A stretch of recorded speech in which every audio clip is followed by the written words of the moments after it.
Sure, I'd love that. Love comes in many forms. Maybe grab that one. There we go.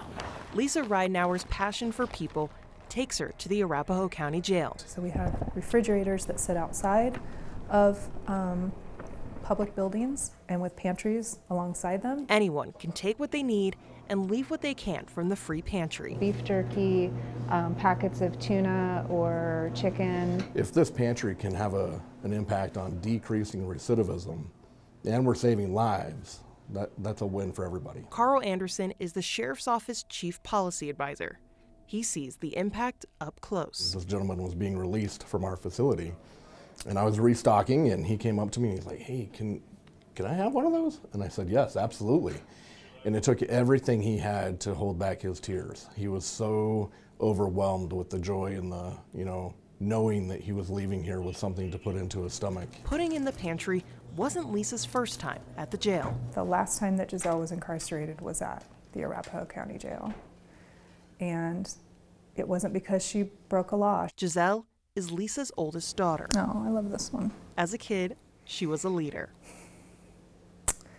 She was a lot of different things. She was outgoing and everybody's friend. Lisa noticed a shift in Giselle's teen years. She was looking for validation in unhealthy places and eventually started hanging out with some kids who were experimenting with drugs from their parents' medicine cabinets, and that kind of started her journey with addiction. At 15, she started using heroin and meth. She relapsed a number of times, but she always fought. She fought so hard. Addicts don't want to be addicts. Every time Giselle wanted out, Lisa was a landing pad. It's a really simple answer. I'm her mom.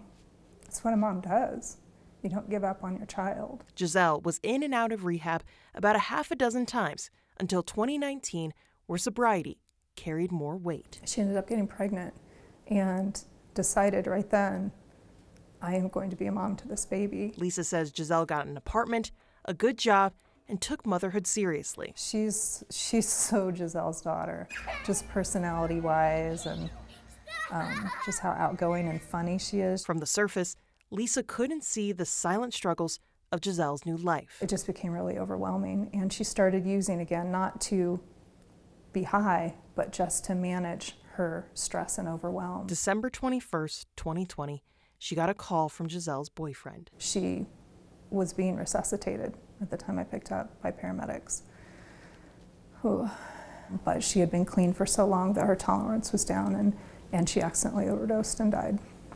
In loss, Lisa found her light. She and her family started Jelly's Community Fridges to keep Giselle's spirit feeding others. She loved food. That was her love language. The pantry at the Arapahoe County Jail allows her to give new feeling to a familiar place. It was traumatic because it brought that moment right back to me. But it was also healing. We've come full circle now, Lisa knows through this form of love, she'll also never go hungry. Her spirit absolutely lives on through the work we're doing with the Community Fridge and Pantry in her name. With photojournalist Mark Zaletta, Janelle Finch, 9 News.